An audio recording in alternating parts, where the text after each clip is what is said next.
kenapa Ruben patut diduga tidak diinformasikan? Ini dia teman-teman. Rupanya pada waktu momen itu dia ingin bersama dengan seseorang. Inilah yang menjadi kesimpulan Ruben pada waktu, oh jangan-jangan, patut diduga. Tapi kan tega banget, ibu menghalang-halangi anaknya bertemu dengan ayahnya atau ayahnya bertemu dengan anak dengan alasan apapun. Even itu alasan karena ada debt collector datang, even karena memang ada cicilanmu yang belum kau bayar, itu tidak masuk akal. Betul ya? Banyak orang-orang yang ketika diberikan tanggung jawab kecil saja per bulannya untuk biaya pendidikan dan pemeliharaan anak nggak dilakukan, betul tidak? Tidak dilakukan karena tidak ada berat untuk melakukan eksekusinya, ya. Nah, tapi kita boleh lihat teman-teman sekalian, dari mulai perceraian di tahun 2024 di 1 September, Ruben tiap bulan itu memberikan biaya kepada S senilai Rp242.629.000. Boleh diambil. Ini hasil chattingan. Udah bercerai ini posisinya. Apa kira-kira untuk cicilan mobil Ruben gak mempertanggung jawab? Ini sudah bercerai loh. Kalau kita lihat di dalam perincian, apa sih rincian 242.629.000 ini? Ya. Bensin tol 68 juta. Boleh lihat nih.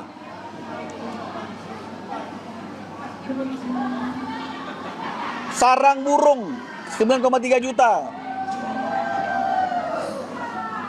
Listrik bagi dua. Jadi sudah bercerai, yang tinggal di rumah itu adalah S, yang menikmati listrik itu adalah S, tetap harus bagi dua biaya listriknya, 12,9 juta.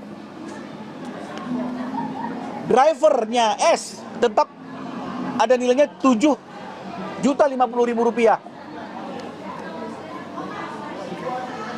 Gaji pembantu total 242.629, dan ini bukan hanya sekedar catatan dalam chattingan, ya, tapi ini dilengkapi dengan bukti transfer. Apakah hanya bulan September saja di tahun 2024? Tidak. Ini semua catatannya.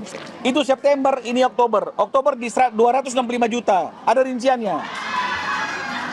Kebersihan, uang plastik sampah, uang tisu 5,2 juta. Tiap bulan, ya tiap bulan. Karena di September 5,2 juta uang sampah, uang plastik sampah. Di Oktober juga 5,2 juta. Terus, ini bukan mau apa-apa. Artinya saya ingin mengatakan, apa yang sudah ditanggung jawabi oleh Ruben, dia akan tanggung jawabi. Kalau misalnya kemudian ada sedikit masalah terkait dengan masalah cash flow, yang saya mau sampaikan, siapa sih di negara ini yang tidak pernah mengalami pasang surut? Betul ya? Yang penting niat dan etikatnya baik. Yang penting cukup dijelaskan bahwa kalau memang yang bertanggung jawab adalah klien kami, katakan yang bertanggung jawab adalah klien kami, selesai. Tidak usah diomong-ngomongin seolah-olah tuh lihat tuh si RSO nggak mampu bayar cicilan loh, tiap bulan bayar seperti ini. Biarkan masyarakat yang menilai apakah seorang mantan suami masih bertanggung jawab atas seluruh biaya kehidupan rumah tangga si mantan, bukan hanya untuk anak, meskipun alasannya untuk anak. Ya, jadi klien kami itu lebih mengutamakan segala sesuatunya adalah demi kepentingan anak dan S yang nyaman.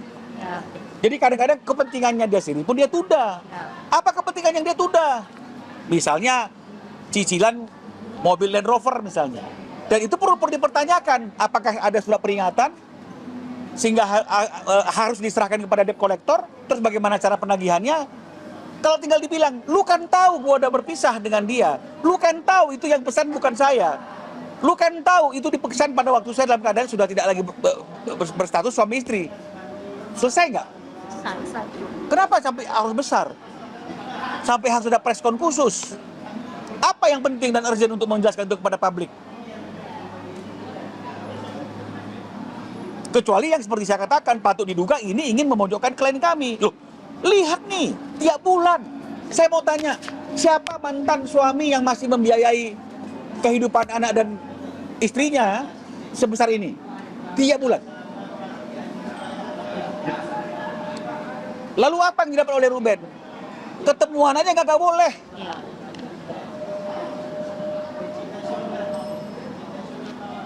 Anak-anak ada kegiatan, ada acara, dipertanyakan, ya, kapan acaranya? Itu adanya. Kapan acaranya? Itu. Maaf Bun, tadi Thalia perform, kok nggak ada info? Udah nih. Kan udah dikasih tahu. Kapan ngasih taunya? Nggak pernah dikasih tahu. Dalam perjanjian, dalam kesepakatan harusnya, walaupun kita berikan hak asuh itu kepada ibunya, dia memiliki kewajiban untuk menginformasikan, membicarakan apapun yang berkaitan dengan masalah kepentingan anak. Ini Ruben nanya, dijawab pun tidak. Mana lebih besar situasinya? Debt collector datang yang belum pada waktunya dan cukup dijawab seperti yang saya sampaikan, atau seorang ibu yang melarang anaknya bertemu dengan ayahnya. Sementara ayahnya masih bertanggung jawab untuk seluruh kehidupan keluarga itu. Termasuk uang plastik sampah rumahnya yang nilainya 5,2 juta per bulan. Ya, jadi masyarakat harus tahu. Jadi jangan menilai seseorang dari casingnya. Karena Ruben seperti itu, mungkin casingnya kemudian dianggap penyua. Jangan. Kita jangan menilai orang dari casingnya. Ya. Jangan menghakimi isi buku dari covernya. Ya. Nah, jadi tidak diinformasikan ternyata. Loh, Ruben ingin cari tahu, kenapa kok dia tidak pernah dikasih tahu? Ya, karena dikejar, cari WA ya, cari WA-nya katanya. Nggak pernah ada. Diusut-usut, rupanya. Kenapa Ruben patut diduga tidak diinformasikan? Ini dia teman-teman. Rupanya pada waktu momen itu dia ingin bersama dengan seseorang. Inilah yang menjadi kesimpulan Ruben pada waktu itu. Jangan-jangan patut diduga. Tapi kan tega banget. Ibu menghalang-halangi anaknya bertemu dengan ayahnya, atau ayahnya bertemu dengan anak dengan alasan apapun. Even itu alasan karena ada debt collector datang, even karena memang ada cicilanmu yang belum kau bayar, itu tidak masuk akal. Karena biaya kebutuhan hidup mereka sampai hari ini masih dibayar oleh Ruben dan nilainya tidak sedikit. Tuh ya. Ini 242, ini 265. Ini 223. Tiap bulan. Ini berurutan. Ya, September, Oktober, November, Desembernya 187. Tuh. Januarinya 207. Posisi berserah ini kita masih ribet mengenai masalah cicilan mobil. Yang penting itu adalah bagaimana anak bisa bertemu dengan ayahnya. Ya. Biar meskipun orang tua sudah berpisah, anak tetap merasa dekat dengan ibu, dekat dengan ayah, bukan dekat dengan orang luar yang mau dipaksakan menjadi seolah sebagai pengganti ayah. Ini sangat bahaya. Ya.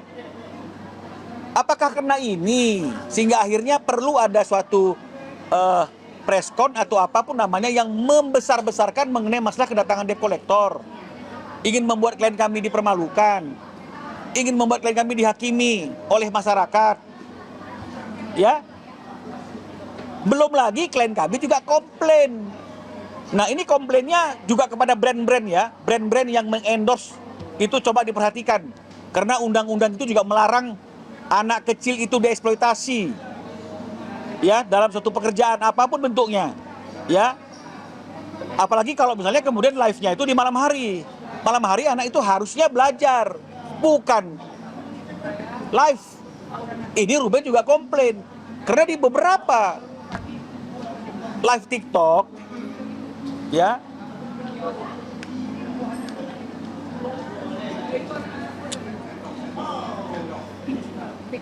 apa juga itu kan TikToknya lagunya Ruben soalnya. Tapi dari TikTok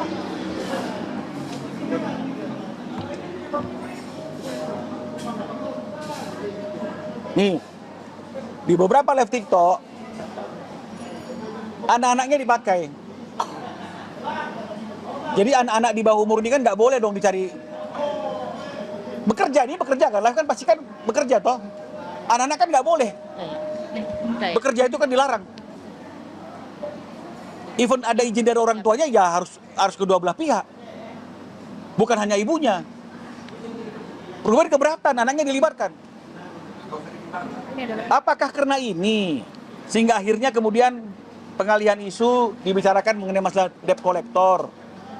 Ini ya teman-teman, jadi akhirnya kita perlu jelas semuanya bahwa kalau mengenai masalah mobil itu Ruben tidak pernah membantah, dan memang di dalam pemesanan pun Ruben mesan itu atas nama dia, alamatnya dia.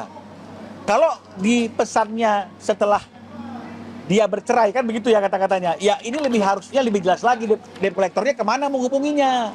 Kan harusnya ada nomor teleponnya Ruben, ya dihubungi dong Rubennya. Ada alamatnya Ruben, ya dihubungi dong Rubennya. Jangan datang ke rumah orang lain yang gak ada hubungannya dengan Ruben, kemudian orang lain itu preskon. Akhirnya kita bisa berpikir, ini settingan atau apa? Atau memang sengaja diundang debt collector datang sehingga ada sesuatu yang memojokkan Ruben. Jadi melebar dia. Karena itu tidaklah terlalu penting, meskipun penting. Yang paling penting adalah bagaimana Ruben bisa mendapatkan haknya untuk bertemu dengan anaknya. Ini tidak. Ngantar sekolahnya tidak diizinkan. Ada chatting-chattingannya. Kalau kita mau buka-bukaan boleh saja.